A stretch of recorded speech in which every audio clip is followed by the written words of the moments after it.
La valse du silence, les premières notes d'un adieu.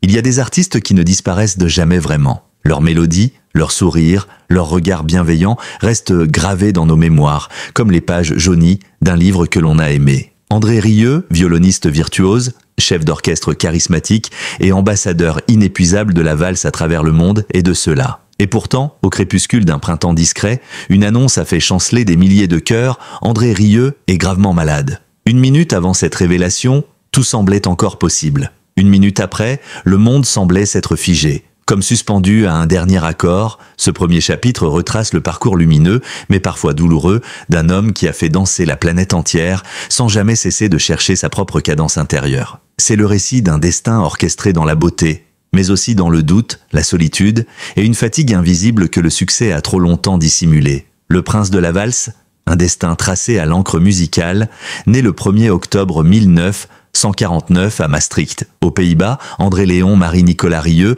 est le fils d'un chef d'orchestre classique, André Rieu senior. Très tôt, la musique s'impose à lui, non pas comme un choix, mais comme une respiration. Dès l'âge de 5 ans, il tient un violon comme d'autres tiennent une main protectrice. Ce n'est pas un jouet, mais une extension de son être. Dans la maison familiale, les partitions valsent sur les pupitres comme des feuilles d'automne, et l'enfant timide qu'il est écoute, observe, apprend. Mais très vite, il comprend qu'il ne veut pas seulement jouer la musique, il veut faire vibrer le monde avec elle. Il ne rêve pas de concerts élitistes, de symphonies fermées aux initiés. Non, lui veut faire pleurer, rire, aimer. Il veut que la musique sorte des salles bourgeoises pour entrer dans les places publiques, les stades, les salons modestes. La valse ne sera pas un musée, mais une fête. Les débuts d'un rêveur contre le système. Après des études de violon au Conservatoire de Liège, à Maastricht, puis à Bruxelles, André Rieu intègre plusieurs orchestres classiques. Il se plie, un temps, aux exigences du monde académique.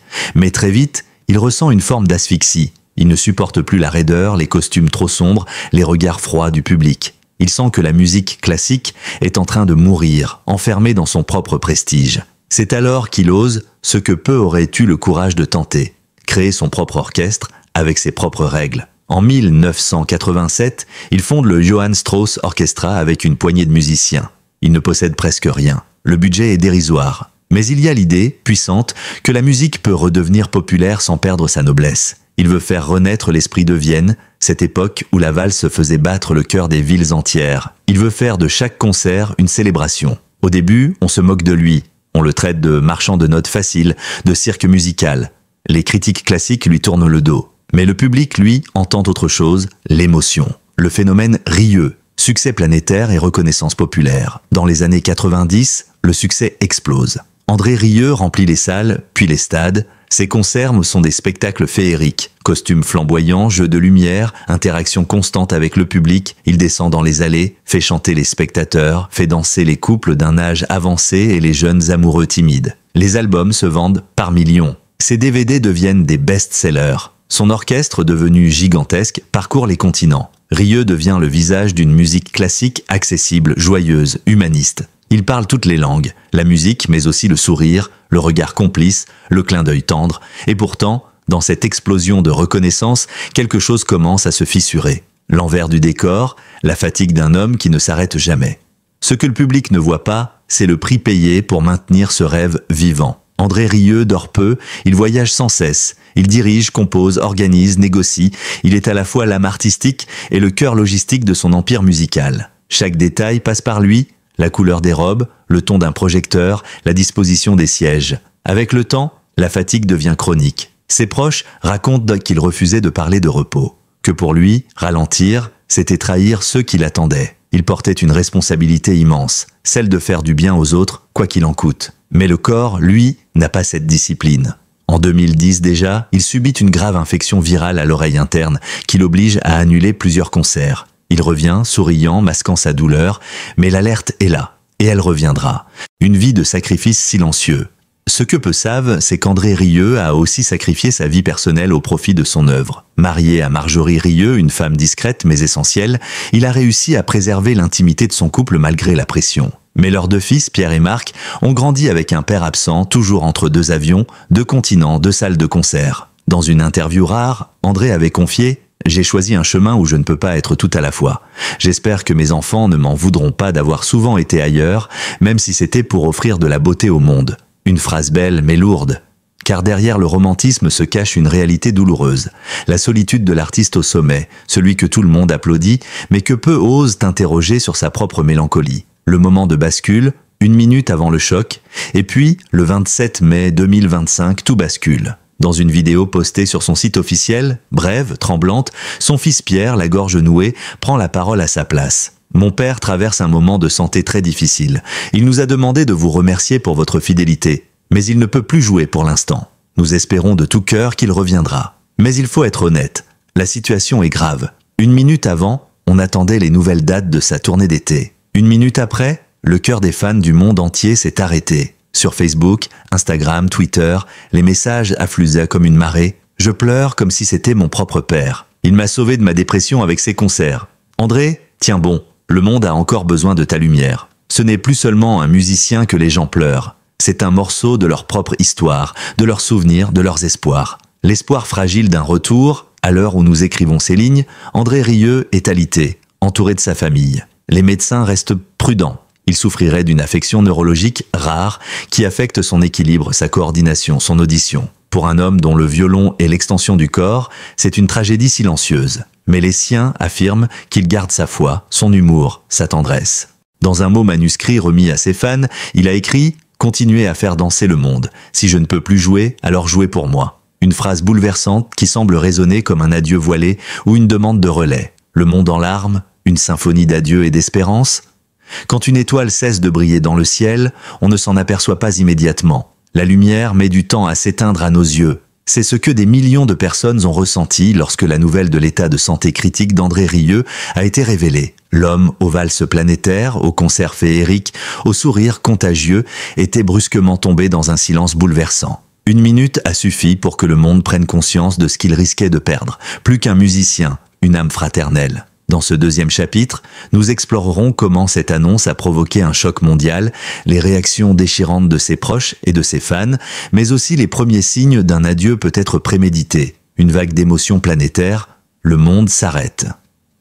Dès la publication du message de Pierre Rieu, le fils cadet du maestro, les réseaux sociaux ont explosé. La vidéo fut relayée des millions de fois en quelques heures, avec des commentaires dans toutes les langues. Allemand, portugais, français, coréen, espagnol, arabe. Le monde semblait parler une seule langue, celle de l'inquiétude, de l'amour et du deuil anticipé. Sur X, anciennement Twitter, le hashtag #PrayForAndré est devenu numéro 1 mondial. Des vidéos de fans en pleurs, des extraits de ses concerts visionnés en boucle, des messages bouleversants. « Quand j'ai perdu ma femme, c'est la musique d'André Rieu qui m'a sauvé. S'il lui part aussi, je ne sais pas ce que je vais devenir. » Fernando, Brésil, mon père, atteint d'Alzheimer, se souvenait encore de ses concerts. Il souriait, tapait du pied, il revenait à la vie. André a rendu possible l'impossible.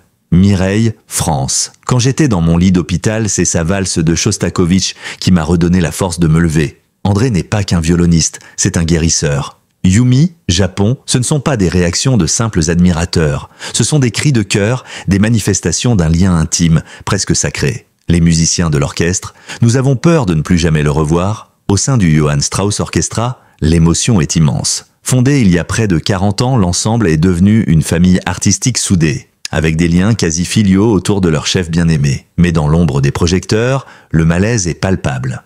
Une violoniste allemande qui a souhaité rester anonyme témoigne « Depuis quelques mois, on sentait qu'il était épuisé. Il oubliait des détails. Il se retirait dans sa loge plus longtemps que d'habitude. Il nous disait que tout allait bien, mais ses yeux disaient autre chose. D'autres évoquent des douleurs à l'épaule droite, des vertiges récurrents, une main tremblante parfois lors des répétitions.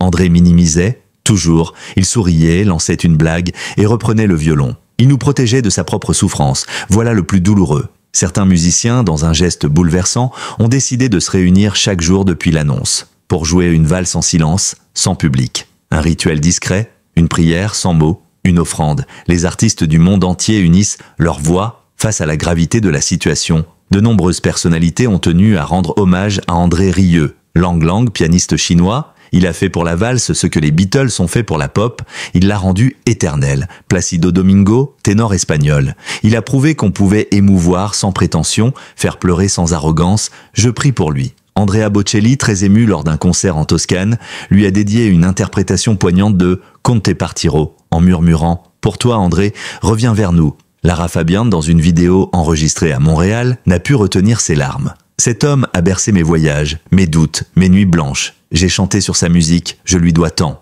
Même des artistes de la scène pop, Ed Sheeran, Céline Dion, Sting, ont exprimé leur admiration, leur gratitude, leur émotion. Il ne s'agissait plus d'un hommage à un artiste, mais à un homme qui avait su toucher l'essentiel, le cœur. Des indices d'un adieu préparé en secret. Ce que peu savaient, c'est qu'André Rieu, dans les 6 derniers mois précédant son effondrement, avait entrepris une série de gestes mystérieux qui aujourd'hui prennent un tout autre sens.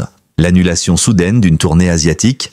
En janvier 2025, il avait annulé sans explication précise une tournée prévue au Japon, en Corée du Sud et à Singapour. Le communiqué parlait de raisons personnelles. Certains pensaient à un conflit logistique.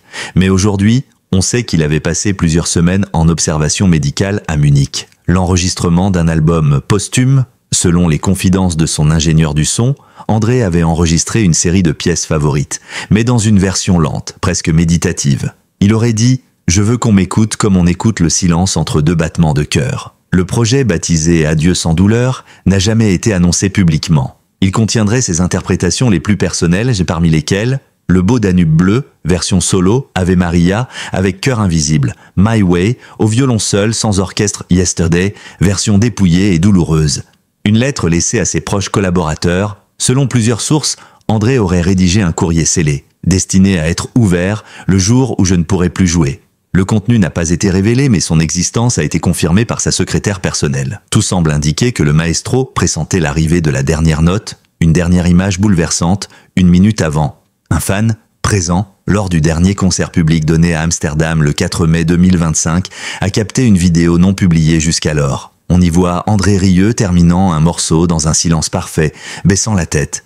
Puis soudainement, il lève les yeux vers le ciel, les larmes aux yeux, et murmure un mot. Certains spectateurs ont dit avoir entendu « Merci ». Cette simple seconde, 7 minutes avant la chute, est devenue virale. Elle incarne le point de bascule, l'instant où l'homme semble sentir que la fin est proche. L'éternité d'une valse, ce qu'André Rieu laisse derrière lui. Une étoile peut cesser de briller dans le ciel, mais sa lumière continue de voyager. Même lorsqu'un musicien se tait, ses notes résonnent encore dans le silence des âmes qu'il a touchées. Aujourd'hui, alors qu'André Rieu est alité, dans un état critique selon ses proches, le monde ne cesse de murmurer son nom, comme une prière, comme une chanson qu'on n'ose plus chanter à voix haute. Mais ce dernier chapitre n'est pas un deuil, c'est un hommage, une célébration, un regard vers tout ce que cet homme a légué à l'humanité, un héritage musical, humain, spirituel. Une musique qui ne meurt pas. Il est des mélodies que l'on associe à des moments de vie. Un mariage, une naissance, une dernière étreinte, un baiser sous la pluie. Pour des millions de personnes dans le monde, la bande sonore de ces moments a été composée ou réinterprétée par André Rieu. Il a rendu la musique classique accessible, vivante, joyeuse, humaine. Il a redonné à la valse ses lettres de noblesse, en l'extrayant des salons dorés pour la porter dans les rues, les stades, les villages. Ce que l'histoire retiendra de lui, ce n'est pas seulement le nombre de disques vendus, les records battus ou les stades remplis. Ce que l'histoire retiendra, c'est la communion émotionnelle qu'il a créée entre lui, ses musiciens, et un public qu'il n'a jamais pris de haut. Comme l'écrit si bien une critique allemande dans Der Spiegel, là où d'autres virtuoses demandent à être admirés, Rieu demande à être aimé. Et il répond à cet amour par une tendresse infinie. L'héritage artistique, une œuvre colossale, depuis 1987, André Rieu a enregistré plus de 40 albums studio et live, plus de 600 concerts filmés et diffusés dans plus de 100 pays. Des dizaines de collaborations avec des artistes du monde entier. Soprano, ténor, danseurs, chorales, groupes folkloriques. Son répertoire ne se limite pas à la musique classique. Il a intégré à ses concerts des musiques de films, Titanic, Le Parrain, The Sound of Music, des chansons populaires, La vie en rose, My Way, Can't Help Falling in Love, des airs folkloriques nationaux qu'il jouait dans la langue du pays visité. Son objectif a toujours été le même, unir par la beauté, guérir par l'émotion. Mais au-delà des chiffres, ce sont les souvenirs qu'il a créés qui forment son testament vivant. Des couples qui se sont formés lors de ses concerts. Des patients en soins palliatifs qui ont écouté ses valses en pleurant doucement. Des enfants qui ont découvert le violon grâce à lui. Des solitudes brisées par la magie d'une musique sincère. Un monument vivant dans sa ville natale, Maastricht. À Maastricht, sa ville natale, les habitants parlent déjà de lui comme d'un héros culturel. La mairie a d'ailleurs annoncé que la grande place Vrijthof, où Rieu a donné des dizaines de concerts inoubliables, sera rebaptisée Place André Rieu après sa disparition. Un musée interactif devrait également voir le jour, la Maison des Valses, retraçant sa vie, Ses instruments, ses lettres, ses costumes, ses partitions annotées à la main. Son violon préféré, un Stradivarius vieux de 300 ans, y sera exposé dans une salle en silence total, avec des bancs pour s'asseoir et écouter, en boucle, ses plus belles interprétations. Son fils aîné, Marc, a confirmé que des concerts commémoratifs auront lieu simultanément dans 25 villes du monde, exactement un an après le dernier concert public donné par son père. Un testament spirituel pour les générations futures.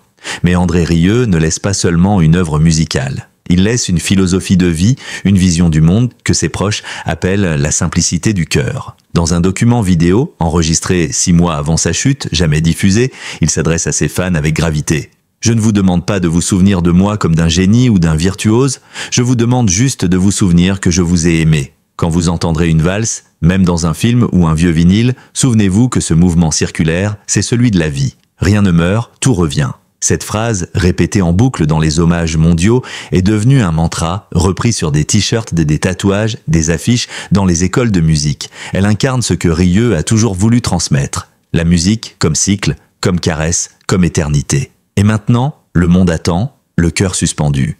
Officiellement, André Rieu est toujours en vie. Son état est stable mais critique. Il ne peut plus jouer, il ne peut plus diriger. Il dort beaucoup, il sourit parfois. Il serre la main de ses proches. Ses fils disent qu'il reconnaît encore certaines mélodies, qu'il réagit à l'ouverture de la Traviata, qu'il a même fredonné le beau Danube bleu dans un demi-sommeil. Mais il ne parle plus. C'est peut-être sa manière, à lui, de nous faire comprendre que la parole n'est plus nécessaire. Que tout a déjà été dit, joué, aimé. Une question ouverte, était-ce son dernier concert? Personne ne sait s'il rejouera un jour. Mais peut-être que ce n'est pas important. Peut-être qu'André Rieu avait déjà composé son ultime concert dans nos mémoires. Peut-être que chaque personne qui pleure aujourd'hui, chaque fan qui écoute en boucle sa musique, fait déjà partie de la dernière grande symphonie d'André. Et si un jour, la nouvelle de sa disparition tombe, le monde pleurera, c'est certain. Mais ce ne sera pas un adieu, ce sera un merci, un immense merci,